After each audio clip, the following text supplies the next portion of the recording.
Hola a todos los amigos de Filosofía Apuntes, ¿cómo están? Estamos con este libro segundo de la curación de Avicena. ¿De qué se trata este libro 2? El movimiento, el lugar, el vacío y el tiempo. Uy, qué temas más interesantes, ¿no? Para la época e incluso para nuestra época.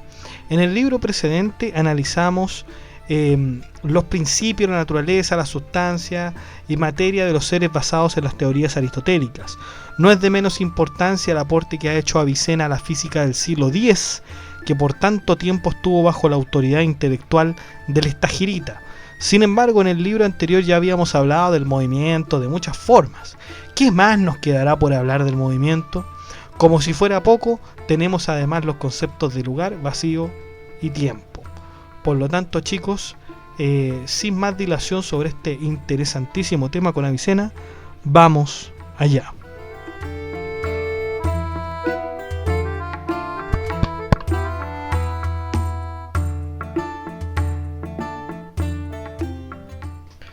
Partimos entonces con el capítulo 1, que es sobre el movimiento. Todos los seres tienen potencias y actos. Cuando pasan al acto es porque hubo una potencia correcta, y cuando no pasan al acto es porque su potencia no fue la correcta. El paso de la potencia al acto puede suceder instantáneamente o puede tardar mucho tiempo. Las categorías del ser cambian de estar en potencia a estar en acto. Por ejemplo, lo blanco en potencia pasa a ser blanco en acto. Esto representa en primera instancia lo que es el movimiento, pasar de la potencia al acto. Eso es lo que generalmente se entiende, ¿no? Cabe destacar que para Aristóteles el movimiento en sí siempre estaba en acto. Vamos a ver entonces lo que es el movimiento en sí. La definición de tiempo tenemos que tener, en la definición de tiempo tenemos que tener la de movimiento, así como también está el concepto de instante. Aristóteles decía que el movimiento era acto, pero también era potencia, con respecto a que hace que una cosa pase de la potencia al acto. Eso hace el movimiento, ¿no? Cuando un objeto se mueve, tiene dos clases de potencia. Una es cuando está en simple movimiento y otra sucede cuando su movimiento lo dirige hacia algo. También se dice que la perfección de la potencia es el mismo movimiento, mientras el objeto esté en potencia. El movimiento tiene una relación con dos estados que serían el comienzo y el final. Se relaciona con estos dos estados, así como también se centra en el pasaje, es decir, en el movimiento direccionado desde el comienzo hasta el final, ¿no es cierto?, en el tramo. Todo ese trayecto del movimiento implica cambios continuos y es ahí cuando se ve el movimiento en sí.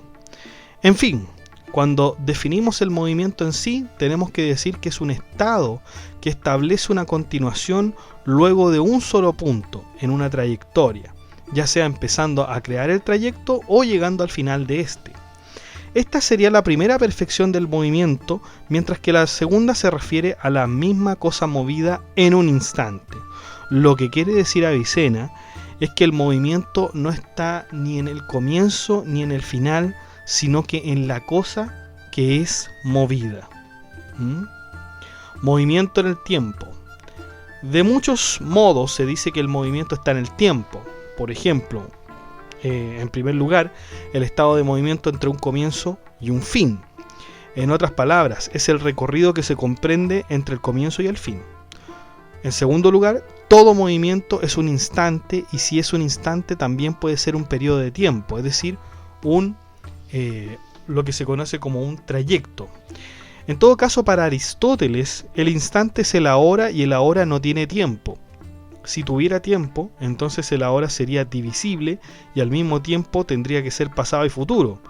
Esto se contradice la idea de Avicena, ¿no es cierto?, que se ve en el libro sexto de la física de Aristóteles. En efecto, el instante, la definición del instante es súper compleja, chicos. Incluso San Agustín también se atrevió a hablar del instante, pero no con la palabra instante, sino que diciendo el presente. El presente es, digamos, la brecha que divide al pasado y al futuro. Es lo que nos indica qué es pasado y qué es futuro, ¿no? Bueno, para Avicena el movimiento necesita de un instante para moverse, pues el más pequeño movimiento de un estado a otro o de un lugar a otro ya implicaría un movimiento. Cuando hablamos de lugar, hablamos de un aquí y un allá, que son conceptos que no existen en sí mismos porque estos conceptos son continuos y la continuidad no tiene actualidad, es decir, la continuidad jamás está en acto. Esto se debe a que un lugar está dividido en muchas magnitudes espaciales, además de los tipos de división que tiene. En otras palabras, como es compuesto, está siempre sometido al cambio. Si el lugar fuera numéricamente 1, entonces el movimiento solo sería una cosa. Sin embargo, como el movimiento está hecho de instantes y los instantes son un periodo de tiempo, como lo decimos con Avicena, era un periodo de tiempo, contrario a lo que dice Aristóteles también, y el lugar está hecho de muchas partes y magnitudes, entonces el lugar está siempre en potencia porque siempre puede cambiar. Si el lugar está hecho de instantes y los instantes son un periodo de tiempo, entonces siempre va a estar en potencia. Esa es la idea de Avicena. Bueno, según Avicena el movimiento depende de 6 cosas respectivamente: del movido, del movedor, del intermedio entre lo movible y el que mueve, el término, el límite hasta el cual, ¿no es cierto?, el terminus ad quem, y el tiempo. Una cosa en sí misma, fíjense esto, una cosa en sí misma no puede ser causa de su propio movimiento. Siempre necesitará de cosas externas a ellas que le ayuden a moverse, sea el que mueva o el que esté sometido a movimiento. Sin embargo, una cosa no puede ser movida y movedora al mismo tiempo, a menos que por movedor nos refiramos a un sujeto, una persona que, ya que todo hombre tiene la capacidad de mover y ser movido, pero en esencia nadie puede ser movedor y movido al mismo tiempo. Se desprende de esto que cada ser movido tiene partes y es compuesto, pues todo lo compuesto está en potencia. Avicena dice que en todo caso que aunque sea posible imaginar que un movedor que no se mueve pueda mover, sería absurdo en la realidad. En la naturaleza todo movedor tiene que moverse para mover a otro. Por lo tanto, la facultad imaginativa puede concebir el movimiento en tanto forma con el concepto de trayectoria. Por ejemplo, ir de mi casa a la escuela sería la trayectoria a la cual Avicena se refiere. El camino entre mi casa y la escuela es la trayectoria donde existe el movimiento. Por otro lado, tenemos el tipo de movimiento que Avicena llama primera perfección, que es el movimiento que existe en la mente y que es contrario a este movimiento de la facultad imaginativa. Por ejemplo, la caminata de la casa a la escuela tendría muchos instantes. Esos instantes serían parte de un movimiento imperceptible para el ojo humano y quizás también para la mente. Por lo tanto, esta es la esencia y la perfección del movimiento. Sin embargo, ¿es realmente posible concebir el reposo absoluto? ¿Cuándo es que una cosa se torna en reposo por sí misma o con alguien más? Avicena dice que la descripción de un reposo absoluto es tremendamente difícil de definir. Es muy difícil de definir. La facultad imaginativa es posible en la facultad imaginativa es posible concebir un objeto que esté en absoluto reposo, ya que por sí mismo o cuando está en movimiento es imposible, porque es posible imaginárselo. ¿Ya? Eso quiere decir Avicena, que es posible imaginárselo, pero encontrarlo en la naturaleza es muy difícil. Es muy difícil encontrar algo en reposo absoluto en la naturaleza. Avicena dice que eso solamente puede existir en la facultad imaginativa. Si usted quiere saber lo que es la facultad imaginativa, entonces tiene que ver Al-Farabi. ¿Ya? Al-Farabi. Pero justamente, explicándolo brevemente, la facultad imaginativa es esta facultad de concebir, ¿no es cierto?, imágenes. ¿Qué relación tiene el movimiento con el punto de partida y el final? A veces el punto de partida es distinto del punto final por su posición. Por ejemplo, la entrada y la salida del sol en un día. Obviamente el sol sigue teniendo otra trayectoria, pero fácilmente se puede reducir la trayectoria completa para formar un día. A veces el punto de partida y el punto final son iguales cuando en una trayectoria estos son los mismos. Por ejemplo, cuando vemos que el sol sale a las 6 de la mañana y luego lo vemos al día siguiente a la misma hora. Lo que está en medio del punto de partida y el punto final es el ser movido. En otras palabras, tenemos quien mueve el punto de partida, el movido y el punto final. Capítulo 2. ¿Pertenece el movimiento a las categorías? Y cuando decimos las categorías, ¿no es cierto?, nos referimos a las categorías de Aristóteles. Bueno, mucha ambigüedad existe en torno al concepto de movimiento. Algunos dicen que es un término que es análogo a la existencia y otros dicen que el movimiento pertenece puramente a las categorías del ser. De ser así, existiría entonces un lugar estable y un lugar en movimiento. El concepto de lugar tendría un fluir de cualidad, tipos de lugar y de cantidad, es decir, tendría cualidad y cantidad, porque podemos decir también cuántos lugares. También puede vincularse al movimiento con la sustancia en el proceso de generación y corrupción. Otros pensadores dicen que el movimiento está mucho más asociado a la categoría de acción y pasión, con lo cual podría considerarse al movimiento una especie de cambio. Un tercer grupo de pensadores dice que el movimiento no cae en ninguna de las categorías mencionadas anteriormente de esa manera. El movimiento solo ocurre en la sustancia en tanto sujeto, por lo que cuando el sujeto se mueve, entonces se cambia la sustancia porque cambia el lugar. Las dos teorías, dice Avicena, confiesan una falsedad, ya que la primera está basada en el número, es decir, la cantidad y cualidad, mientras que la otra está llevada a un estado de pasión. Si el movimiento fuera cualidad, ¿qué diríamos del color negro cuando se mantiene, entonces cuando está en reposo? Realmente el concepto de fluir de la cualidad ya no podría ser considerado si su naturaleza persiste. Lo que sí se puede decir es que la intensificación del color negro es un movimiento, lo que destierra la teoría de que el movimiento es pasión.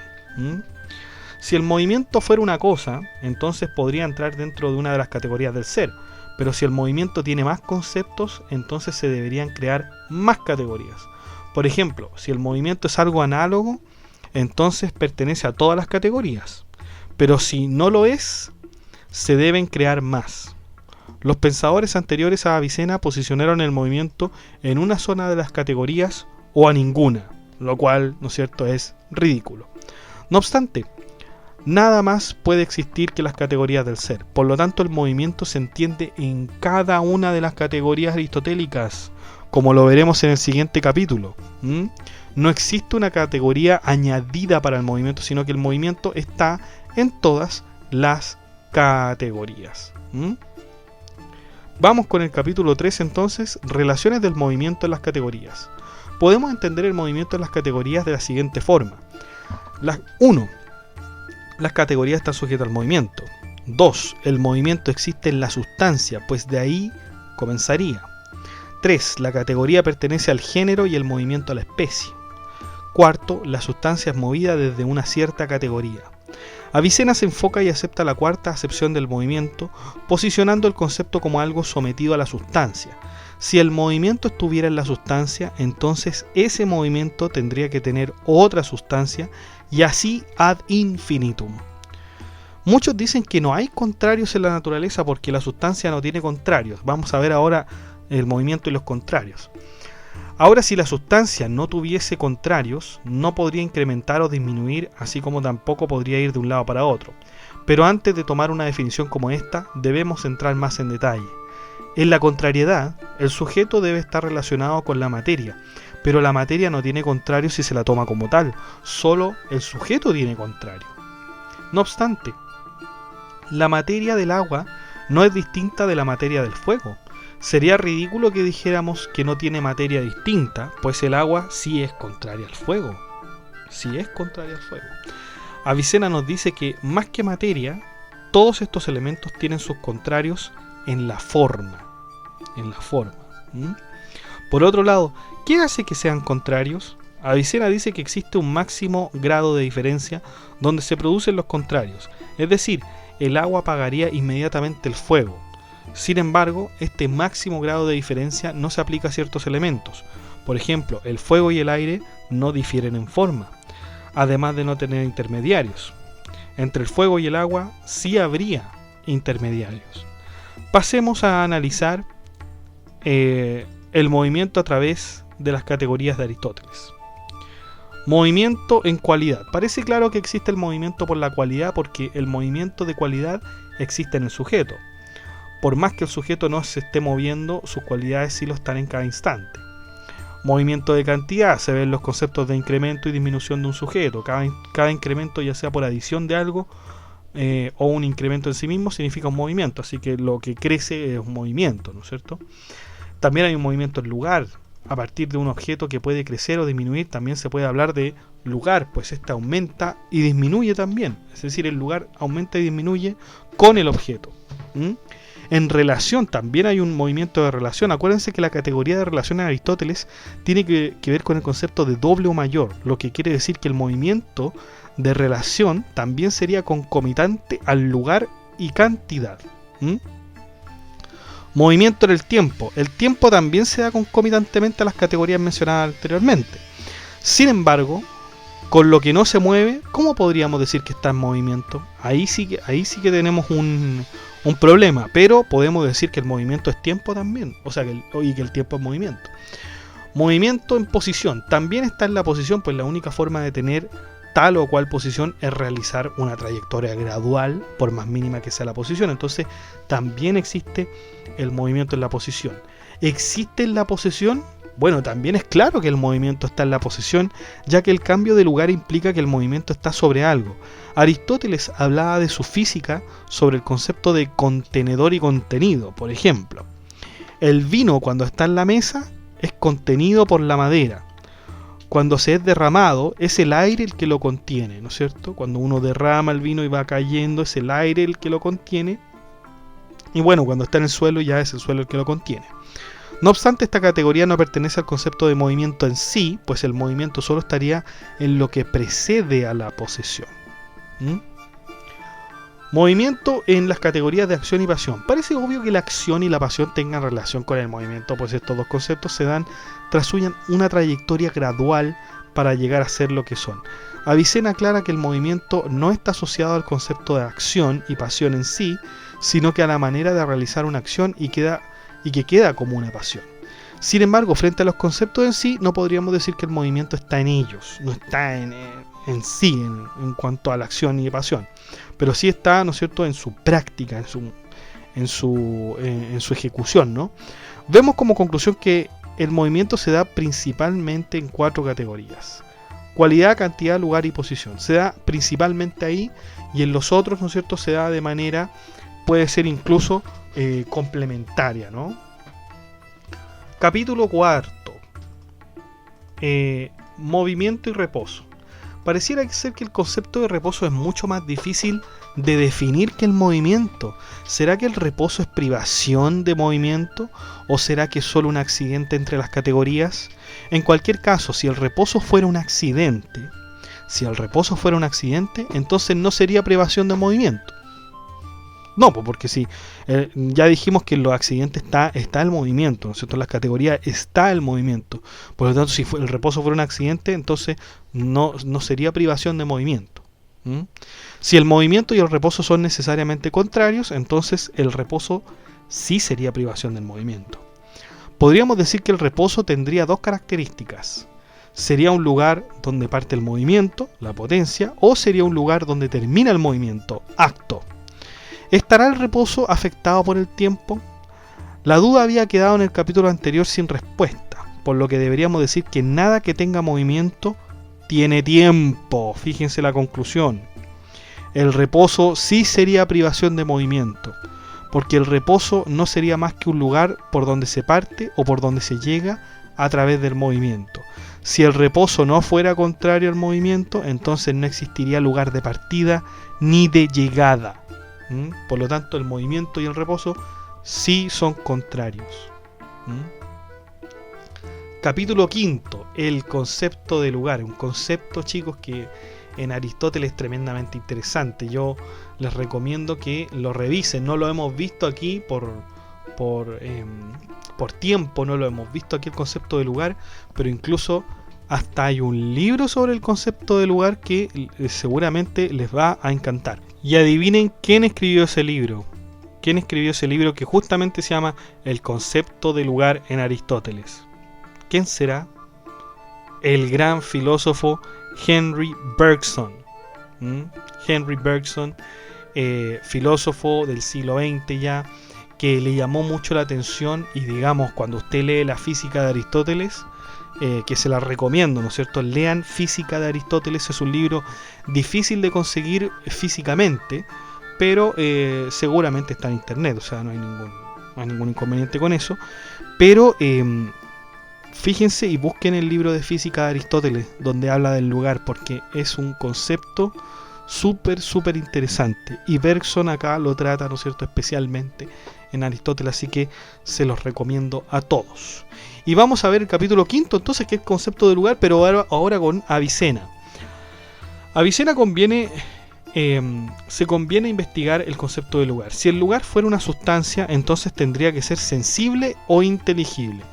Ahora, si es una sustancia sensible, entonces todas las sustancias sensibles tendrían un lugar, y así el lugar tendría un lugar ad infinitum, ¿no es cierto? De hecho, esto de que, bueno, ¿cuál es el lugar de esto? Por ejemplo, a ver, vamos a tratar de explicarlo. Imaginen, yo tengo acá en el escritorio, tengo acá un libro, un libro que por cierto es de Ernesto Sábato. Tengo un libro. Este libro, si yo lo pongo ahí en el escritorio, tiene un lugar. Pero yo bien puedo preguntarme, ¿cuál es el lugar de ese lugar? Aunque suene absurdo, yo puedo preguntarme eso, chicos. Puedo preguntarme eso. ¿Cuál es el lugar del libro? Entonces podría decir, ¿cuál es el lugar del libro? El lugar del libro es el escritorio. Pero ¿cuál es el lugar del escritorio? Bueno, el lugar del escritorio es la habitación, y así tendría que decir, pero ¿cuál es el lugar de la habitación? ¿Y cuál es el lugar de la casa? ¿Y cuál es el lugar de la comuna donde está sentado? Etcétera, etcétera, etcétera. Entonces podría seguir así, ¿no es cierto?, ad infinitum. Y de hecho, esto fue pensado hace mucho tiempo. Adivinen por quién. ¿Quién hacía paradojas todo el tiempo? ¿Quién hacía paradojas? Estaba acostumbrado a ver a sus adversarios de manera arrogante, ¿no es cierto? Desde arriba los veía a sus adversarios cuando pronunciaba estas paradojas. ¿Quién era? Zenón de Elea, pues. Zenón de Elea. Bueno, esta en realidad está refutado por Aristóteles. Esta concepción del lugar está refutada por Aristóteles. Aristóteles diría, bueno, ¿cuál es el lugar del libro que está en el escritorio? Bueno, el lugar del libro es el escritorio, y no hace falta, ¿no es cierto?, seguir preguntándose por nada más, porque estamos preguntando por el lugar del libro. El lugar del libro es el escritorio. No hace sentido que nosotros sigamos preguntándonos por el lugar, ¿cierto? Bueno, dicho eso, si fuera inteligible el lugar, entonces no podría estar en lo sensible, puesto que lo inteligible está separado de aquello. Tenemos que tener en cuenta también que el movimiento necesita un lugar para poder realizar su acción. Además, la superficie, la línea e incluso el punto necesitan un lugar. Sin embargo, ¿qué pasa si una cosa aumenta de tamaño? También aumenta de lugar. Y si habría un lugar de otro lugar, ciertamente el lugar es siempre el mismo. ¿No es cierto? Es siempre el mismo. Avicena concuerda con las proposiciones de Aristóteles, dando el cambio de lugar, pensando más bien que el cambio de lugar se da solo con reemplazos. Por ejemplo, una cubeta de agua, cuando se le saca el agua, solo queda el aire, ¿no es cierto? Ahí hay un reemplazo. En la cubeta había agua primeramente y se saca el agua y hay aire. No es que el agua haya cambiado de lugar, sino que el agua ha cambiado de contenedor. Una vez la sostenía en el balde, ahora la sostiene, ¿no es cierto?, la tierra, en el supuesto de que el agua del balde fue arrojada hacia la tierra. En otras palabras, para Avicena, el lugar es un límite inamovible del contenido de un cuerpo. Es un límite inamovible. Usted, por ejemplo, tiene mucha razón Avicena, o sea, si usted tiene un vaso, por ejemplo, y usted toma el vaso, cuando usted toma el vaso, usted no se lleva el lugar del vaso también, ¿no es cierto? Se lleva solamente el vaso. Por lo tanto, el lugar es un límite inamovible. Usted no puede mover ese lugar. ¿Mm? No puede mover ese lugar. Interesante, interesante. ¿Mm? Chicos, ya llevamos 24, vamos acercándonos a los 25 minutos. Vamos a hacer una pausa. Vamos a hacer una pausa porque nos falta todavía muchísimo, pero no podemos negar que está tremendamente interesante este libro de Avicena. Son 13 capítulos más un resumen de conceptos que hemos hecho aquí en el blog. Así que si le ha gustado, dé like, comente, comparta, suscríbase en el blog que está en la descripción del video, suscríbase también al canal de YouTube. Si usted quiere, puede realizar un aporte voluntario que está en la descripción del video. Hay una cuenta PayPal con la que usted puede colaborarnos con un aporte voluntario. Y si no puede hacerlo a través de PayPal o no quisiese, puede hacerlo a través de Patreon. De Patreon, de esta red social, diría yo, que permite, ¿no es cierto?, recibir aportes voluntarios. Ya, chicos, entonces tómese un cafecito, vaya a comer algo, vaya a atender algún asunto. Nos vemos en 5 minutillos.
Bueno, seguimos entonces con Avicena. Vamos al capítulo 6, la esencia del lugar y su concepto bajo otros pensadores. Existen dos opiniones distintas con respecto al concepto de lugar. Unos dicen que es el reposo absoluto, eso es el lugar, el reposo absoluto, mientras otros dicen que es el contenedor, ¿no es cierto?, de un contenido. Muchos de los filósofos anteriores a Avicena y posteriores a Aristóteles se quedan con la segunda concepción de que es el contenedor de un contenido. Materia o forma. También existe otra discusión que versa sobre si el lugar es forma o materia. Si el lugar se da por reemplazo, entonces sería materia, pues la materia es la que es reemplazada, pero si el lugar se da por contención, entonces es forma, porque la forma contiene a la materia. Intervalo entre contenedor y contenido. En este caso, si aceptamos que el lugar se basa en tanto contenedor y contenido, también debemos ver qué hay entre este contenedor y contenido, es decir, si entre ellos hay algo más. Muchos dicen que eso que está entre el contenedor y el contenido es el mismísimo lugar. Bajo este concepto se piensa que lo que está en medio de un cuerpo o es algo sin cuerpo, ¿no es cierto? O es algo, perdón, o algo sin cuerpo que sería la nada. Muchos dicen que esa brecha está llena de aire y dicen que el aire es la mismísima nada. Sin embargo, ¿cómo podemos decir que algo, como lo es el aire, es nada? O sea que cuando usted tiene, por ejemplo, un vaso y este no tiene ningún contenido de agua o de líquido, ¿vamos a decir que el vaso no tiene nada? No podemos decir eso estrictamente, tendríamos que decir que tiene aire. Que tiene aire. Los pensadores sostienen que esta postura dicen que el aire tiene vacío. Los que sostienen esta postura dicen que el aire tiene vacío, ya que en él se da el fenómeno de rarefacción y condensación. Rarefacción, ¿no es cierto?, es que las partículas se separan y la condensación es que se juntan. De la única manera que se daría es a través de un espacio vacío. Exacto, entonces se dice que el aire es vacío. Además, si no existiera el vacío, no podríamos decir que algo está lleno de. Por ejemplo, no podríamos decir que una habitación está llena de aire si no hubiera vacío que llenar. Ahí tenían un punto. Superficie. Finalmente, otros dicen que el lugar es una especie de superficie, siendo que el vino, para estar en un lugar, debe estar en una superficie, por cierto. Avicena no se queda contento con ninguna de estas miradas y comienza a refutar a todos estos pensadores. O sea, no está de acuerdo con ninguna de las cosas que hemos dicho anteriormente. Vamos con el capítulo 7. Refutando a aquellos que dicen que el lugar es materia, forma, superficie o intervalo. Refutación de que el lugar es materia o forma. Hay una complicación en decir que el lugar es cierta materia o cierta forma, ya que de ser así, cuando un objeto se mueve, va dejando el lugar y, como sabemos, la materia y la forma no se dejan atrás, sino que permanecen en un objeto. El lugar no estaría separado de la materia y la forma, porque los objetos no se separan de su materia y forma para estar en otro lugar. Además, el movimiento se entiende como a un lugar y no hacia una materia o forma. De esta manera se refuta a quienes piensan que el lugar es materia o forma. Refutación de que el lugar es superficie. Quizá esta sea una de las teorías más fáciles de refutar, pues si el lugar fuera la superficie, entonces un objeto tiene dos lugares, su centro y su superficie. Sin embargo, sería ridículo decir que un cuerpo tiene dos lugares y se mueve simultáneamente con ellos. Un objeto tiene un solo lugar que involucra su centralidad junto con la superficie, pues la superficie no está separada del centro. Refutación de que el lugar es intervalo. Si existiera un intervalo, supuesto lugar, ¿no es cierto?, entre el contenedor y el contenido, entonces este intervalo tendría propiedades distintas de lo que toca. Si el intervalo fuera igual, es decir, tiene las mismas propiedades del contenedor y el contenido, entonces no existiría dicho intervalo. Analicemos el primer caso, es decir, si existiera un intervalo con propiedades distintas, una vez que el contenedor y el contenido se junten, el intervalo intermedio desaparecerá o interpenetrará los otros intervalos del contenedor y el contenido, cosa que solo puede darse en la facultad imaginativa. Por otro lado, si el intervalo es el que puede interpenetrar la materia y la materia no puede, Entonces de ninguna manera puede darse que el espacio entre contenedor y contenido sea lugar, pues nunca podría ser interpenetrado. Veamos ahora el capítulo 8, que trata sobre el vacío. El concepto de infinito sugiere que sea una cantidad, una cualidad o al menos una cierta sustancia. Por otro lado, todo lo que es llenado es porque tenía un vacío anteriormente, pero no se podría decir que este vacío es nada. Tendríamos que decir que el vacío, como es llenado, tiene las tres dimensiones que tiene todo objeto. Si esto es así, entonces el vacío sería un cuerpo. Por lo tanto, el vacío sería algo que subsiste en el sujeto, pero ¿cómo es que el vacío subsiste cuando no está el sujeto? La respuesta es que puede existir por sí mismo, haya sujeto o no. El vacío entonces tendría una especie de independencia. Ahora, si existe el vacío, ¿este es infinito o finito?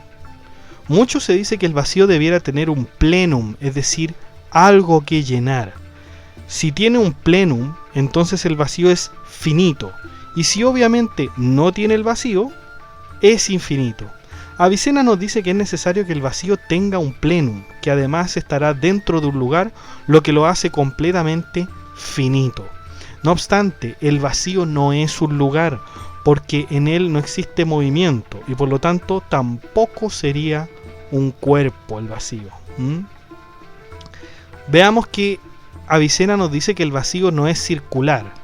El vacío no puede tener un movimiento circular porque, como dijimos, el vacío es finito y el movimiento circular es infinito. Esta creencia la tenemos desde Parménides, la tenemos desde Platón, ¿no es cierto?, que el movimiento circular es infinito. Para demostrar esto, Avicena nos presenta un círculo ABCD que voy a mostrar a continuación. Quiero que lo vean, por favor. Vamos a dar unos minutos para que lo puedan ver. Igual, de todas maneras, lo vamos a dejar aquí en pantalla, pero quiero que lo observen.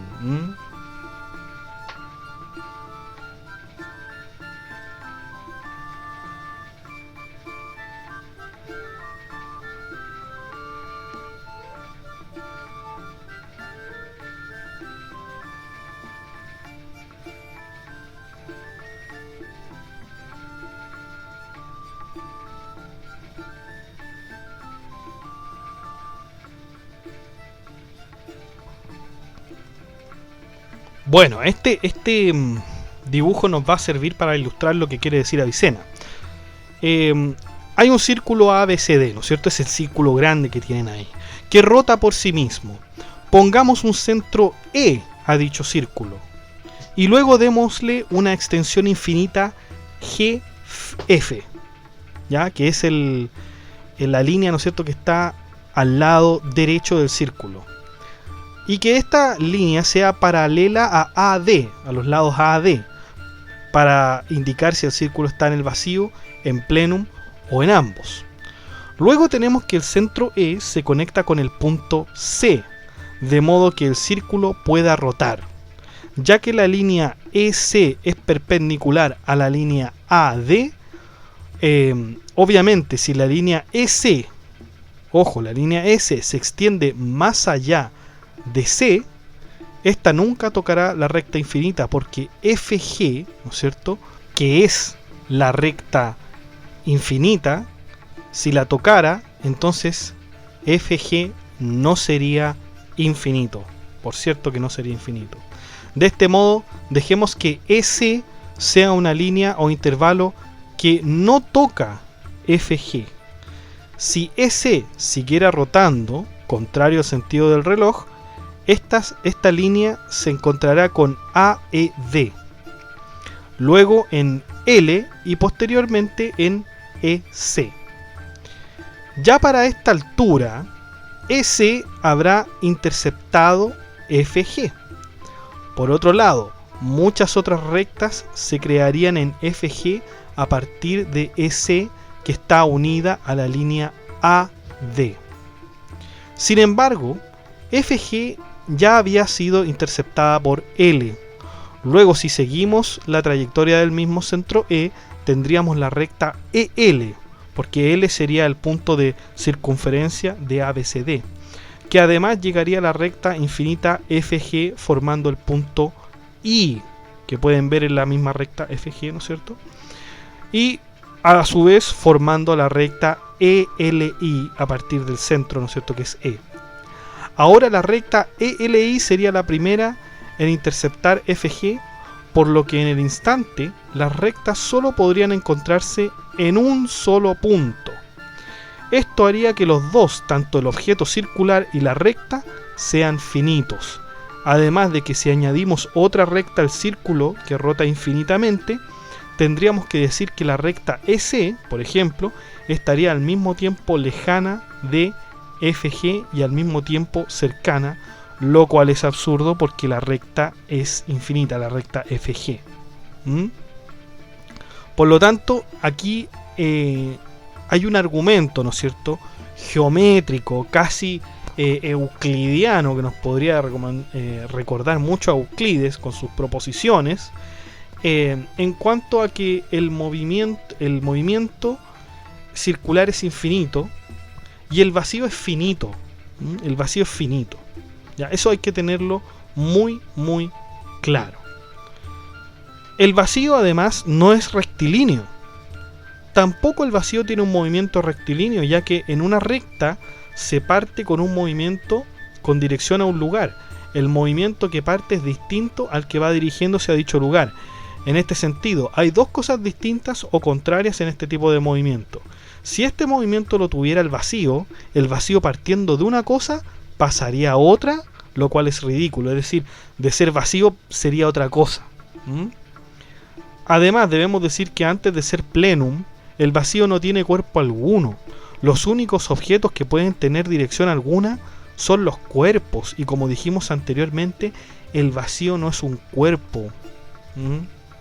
Al no ser un cuerpo, el vacío no tiene ninguna dirección definida, ya sea rectilínea o circular o de cualquier otra forma. Así tampoco habrá reposo en el vacío, siendo que no puede tener direcciones, como el reposo sí la necesita, sobre todo cuando está en un lugar. Pues el lugar sí tiene direcciones.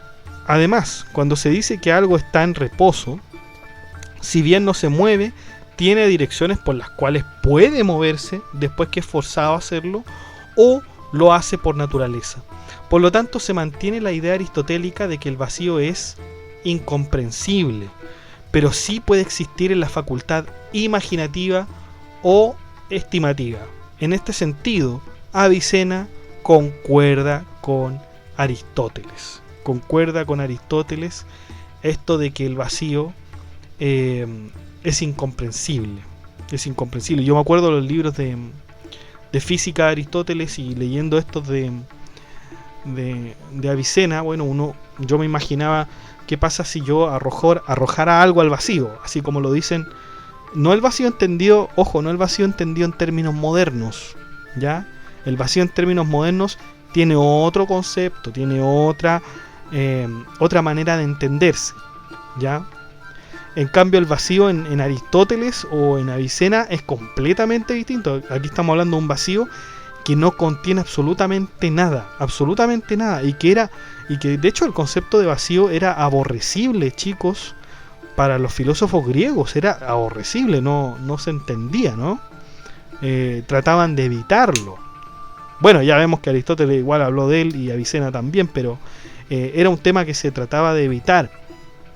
Y fíjense que, claro, imagínense, el vacío es la ausencia absoluta de una cosa, ¿no es cierto? Por lo tanto, si yo pongo una cosa en el vacío, ¿a dónde va a ir? ¿A dónde se va a dirigir? Pero si el vacío no tiene lugar, no tiene dirección, ¿a dónde va a ir el vacío? No tendría a dónde ir, ¿no es cierto? Entonces es complejo entender aquello, chicos, es complejo. Pero después el vacío va a tener una resignificación en el tiempo, ya lo vamos a ver. Capítulo 9, el lugar, su esencia y la refutación de algunas definiciones. Avicena postula una definición de lugar para ser tomada en el capítulo. Dice Avicena, el lugar es eso por por lo cual el cuerpo existe por sí solo y ningún otro cuerpo puede vivir junto a él, siendo que el lugar es la coexistencia de un solo cuerpo. También se dice, y aquí esa fue la definición de Avicena, vamos a decir otra cosa acá. También se dice que el lugar es en sí mismo la superficie que está en las extremidades de un cuerpo contenido. Bajo este respecto, el lugar puede entenderse de las siguientes maneras, si lo nombramos en términos de superficie. Por ejemplo, puede coincidir con una sola superficie, claro. Las superficies se mueven accidentalmente mientras otras se mueven en reposo. Y puede rodear un objeto que está en reposo. Eso es, digamos, o esa es la concepción que se tiene de la superficie. En el caso del agua, esta puede estar rodeada de muchas superficies y a veces de solo una. Por ejemplo, cuando estamos hablando de lo cóncavo y lo convexo, ¿no es cierto? El agua siempre está en esta especie de superficie cóncava o convexa, sobre todo cuando está en la Tierra.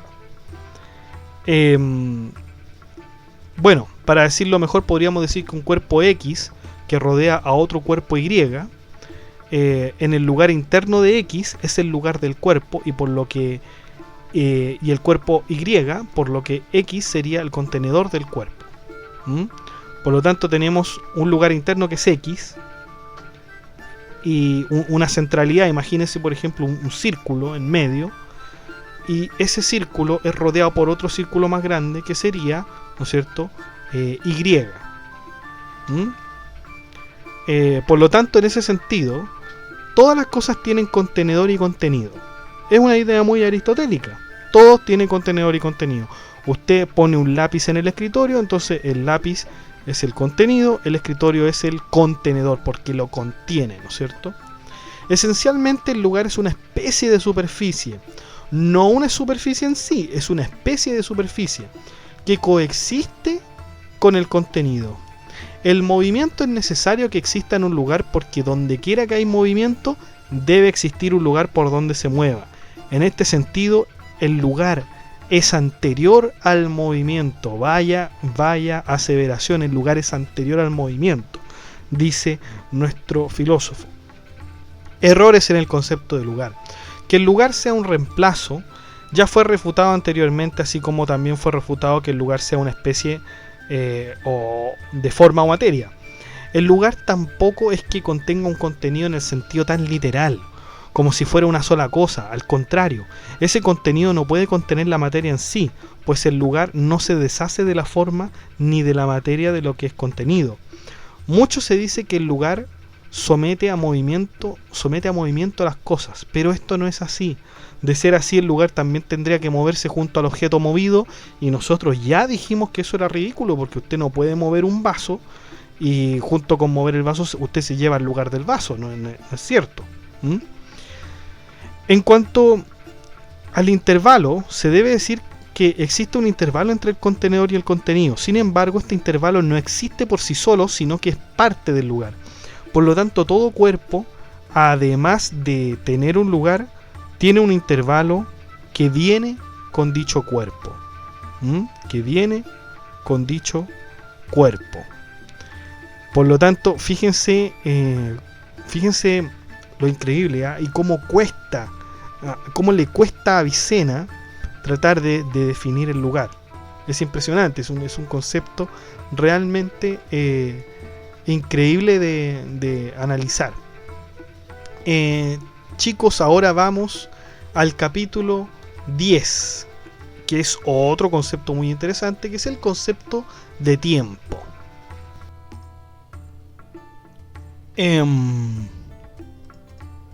Mucho se dice también sobre el tiempo, sobre todo cuando la discusión gira en torno a su existencia. Se dice que no existe en absoluto, o que si existe, esta existencia depende solo por la existencia de otras cosas. El tiempo, el cuerpo, el intervalo, etc. Por eso existe el tiempo.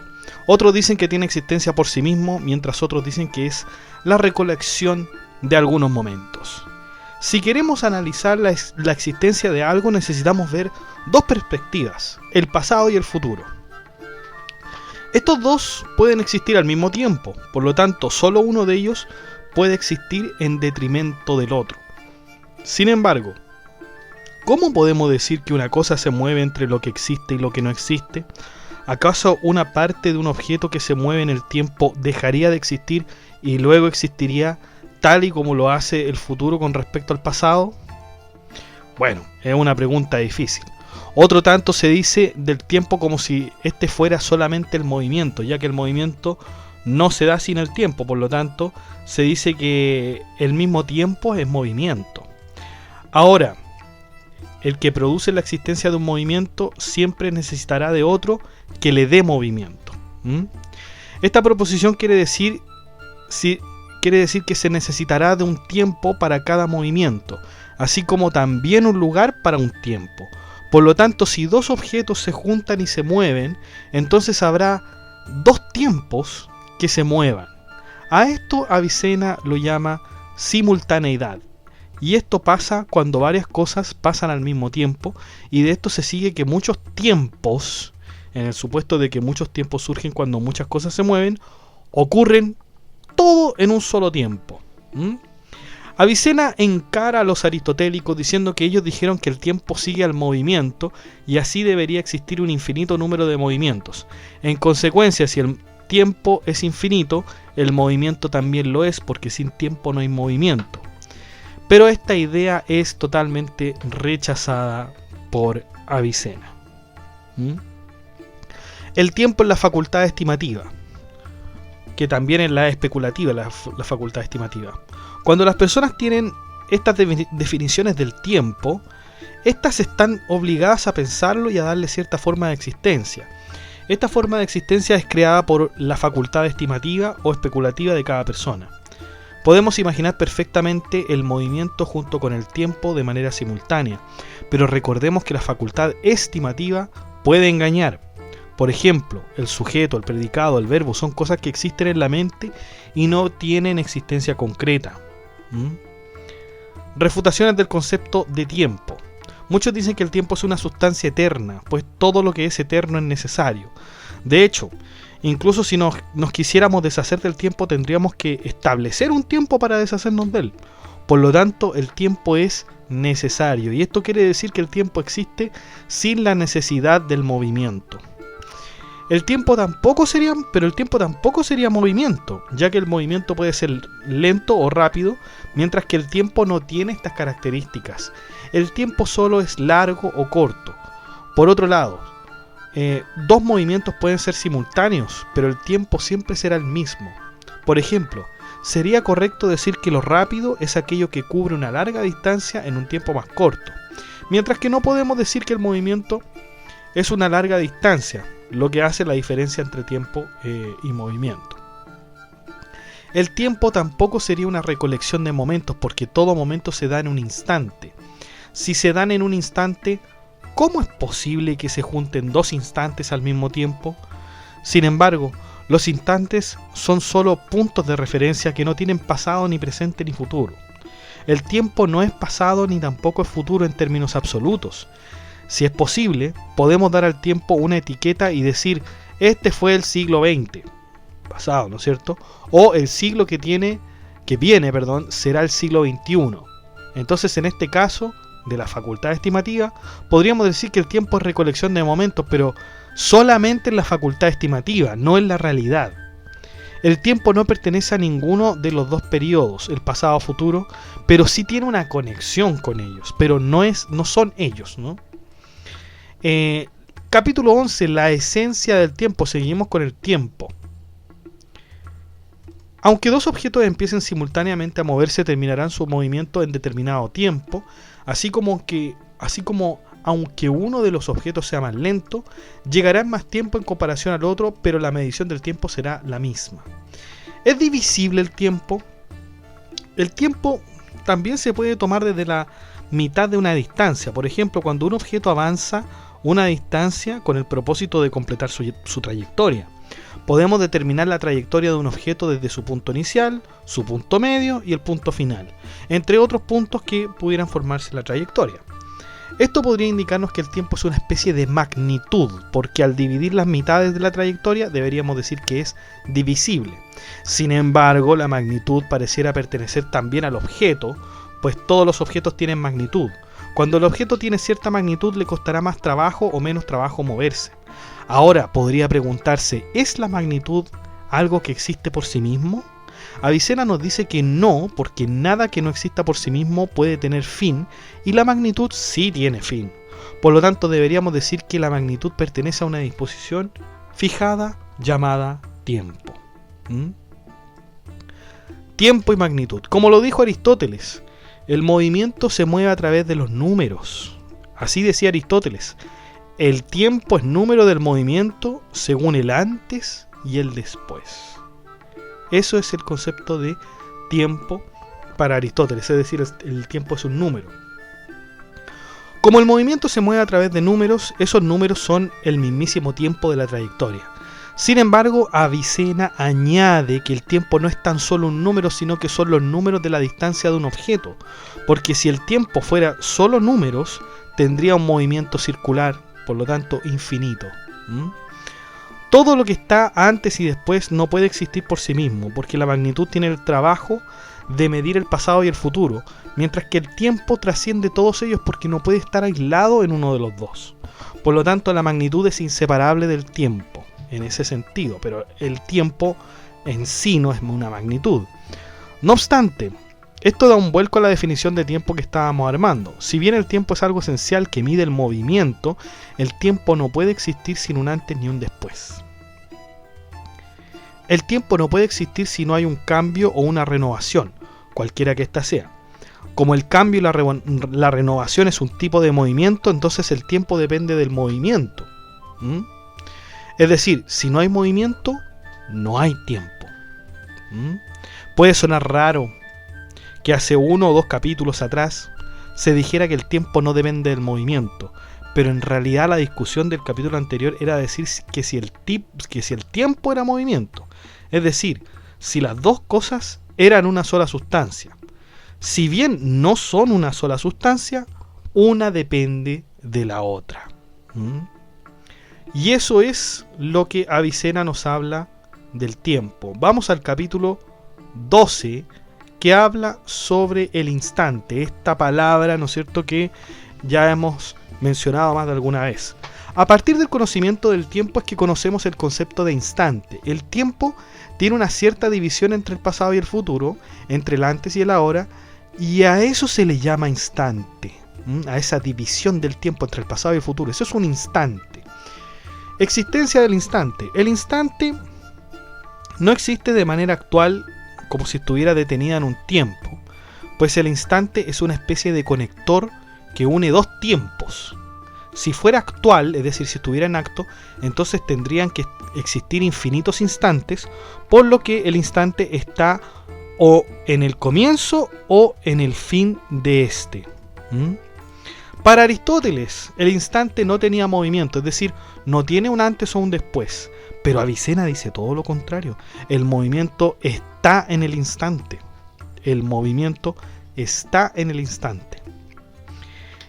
Para entender esto, veamos la gradación de la existencia. Se puede pensar que el instante tiene una gradación, es decir, va existiendo en la medida que se va avanzando, aunque sea el avance más mínimo. El instante nace de una vez, lo que no quiere decir que no sea gradualmente. Su existencia solo es una gradación más rápida. Avicena diferencia los tipos de existencia cuando en términos de gradación. Lo que ocurre al instante o lo que ocurre gradualmente, lo que no existe en un periodo de tiempo sino en sus límites, y lo que ocurre en el periodo de tiempo y no en los límites.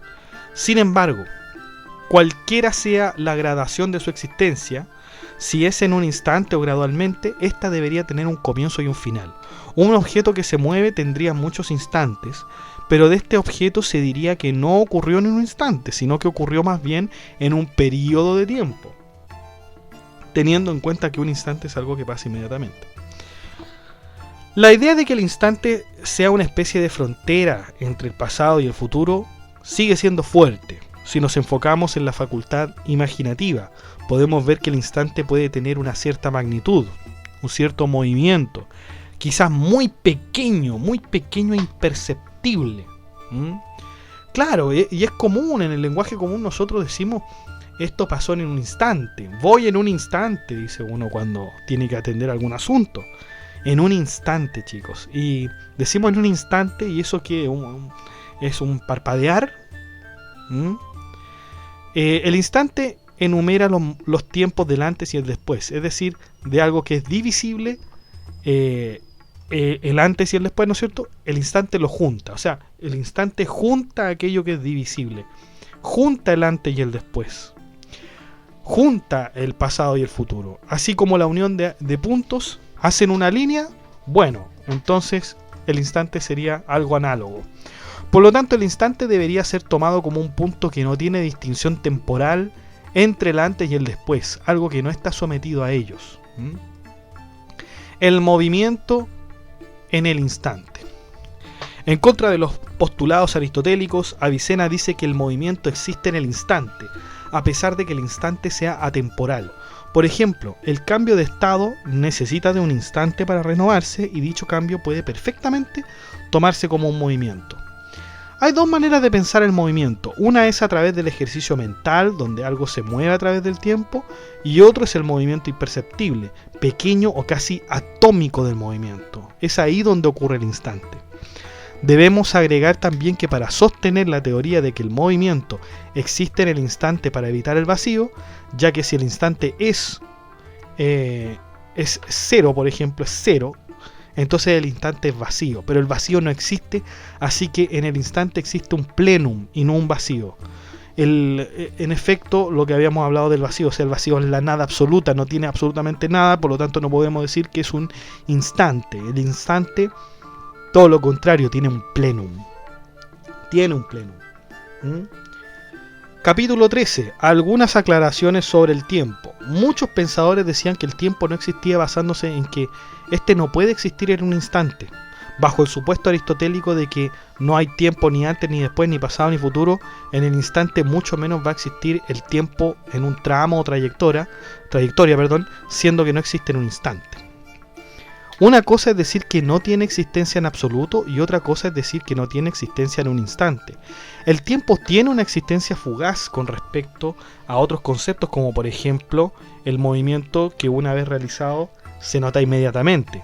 Sin embargo, Avicena dice que el tiempo no existe en un instante, sino más bien que existe entre medio de dos instantes. Por lo tanto, el tiempo no existiría en un instante, tampoco existe en un periodo de tiempo, pero existe. Existe, señores. El tiempo comienza a existir cuando el movimiento lo hace, pero el tiempo necesita algo más que el tiempo para existir, y eso que necesita es la distancia. Eso necesita también el tiempo. Por sí solo, el movimiento solo sería una potencia, mientras que con el tiempo y la distancia estaría en acto. Por otro lado, recordemos que para medir el movimiento necesitamos tiempo y distancia, pero es el movimiento el que les da la existencia. Propiedades del tiempo. Muchos dicen que la eternidad es el tiempo en reposo, pero este sería un razonamiento equivocado, pues todo tiempo necesita movimiento, además de un antes y un después. Veamos algunos accidentes del tiempo.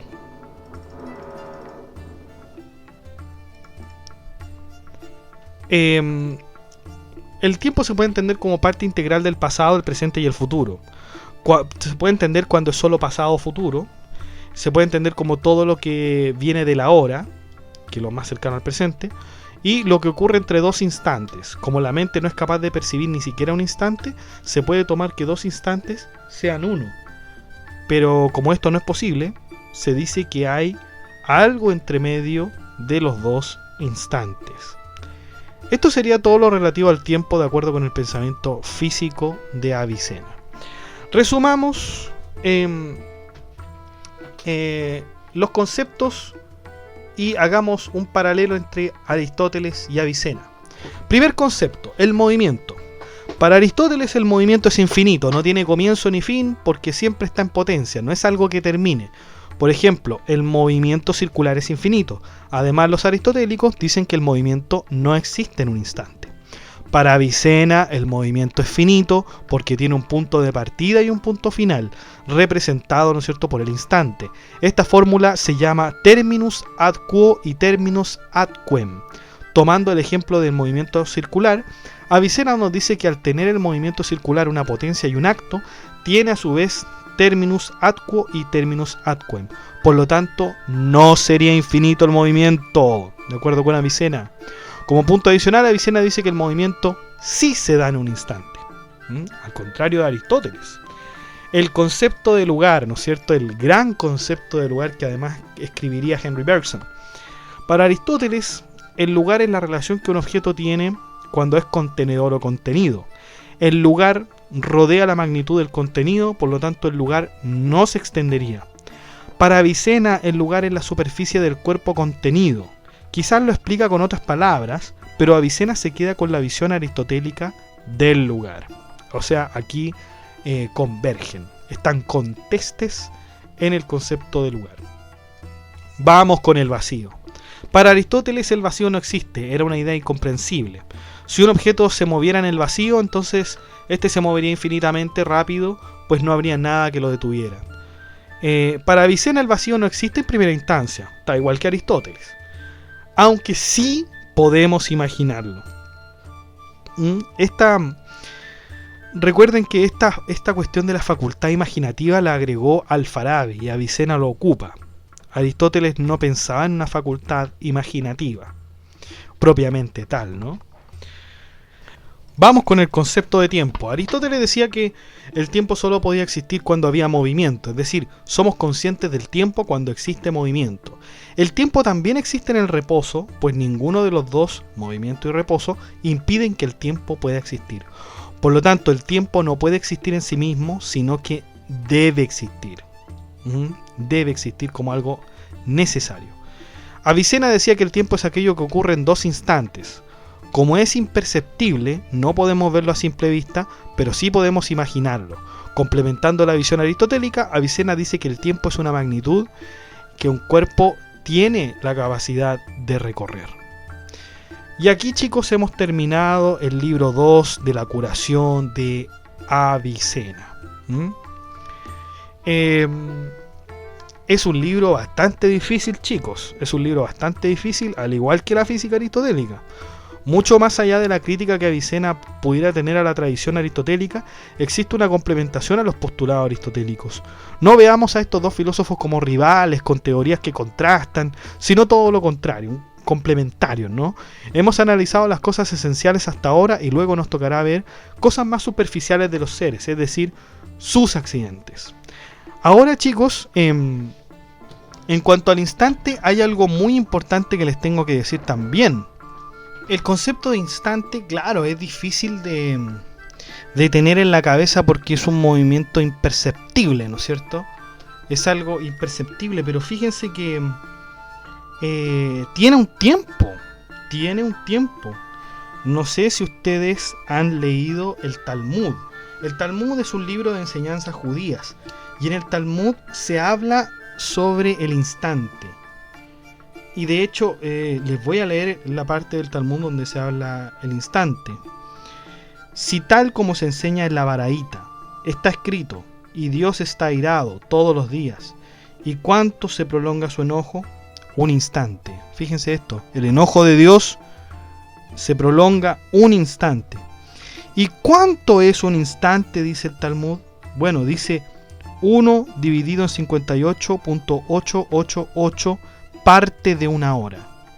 Esto es un instante, y no existe ninguna criatura que pueda precisar ese momento, a excepción de Bilam, el malvado, ya que está escrito sobre él, y sabía el conocimiento del Supremo. Números 24:16. Entonces aquí está escrito el instante, ¿no es cierto? En el Talmud ya lo tenían, digamos, comprendido. O al menos esta es su postura de cuánto dura un instante, que sería algo así como 0,000001698 segundos. ¿Se dan cuenta? Esa es como la estimación que tenía el Talmud. Es por eso quizás que Avicena nos dice que el instante tenía movimiento. De que el instante tenía movimiento. Por lo tanto, Avicena dice que el movimiento se da en un instante y por lo tanto en el instante existe movimiento. Seguramente esto lo habrá escuchado o de alguna manera se influenció por la cultura judía. Recordemos que de alguna manera los árabes y los judíos tienen una cercanía en el sentido geográfico, porque acuérdense que en la Meca, en la parte de Arabia Saudita, también habían judíos, muy pocos, pero habían. Y es posible que uno de ellos, haya tenido conocimiento del Talmud y haya dicho esto del instante. Y quizá Avicena no lo creyó, no creyó este número tan preciso que hacen los judíos en el Talmud, pero a lo mejor sí le hizo sentido de que tuviera tiempo, ¿no? De que tuviera tiempo y tuviera por lo tanto movimiento. Realmente interesante todas estas teorías, chicos.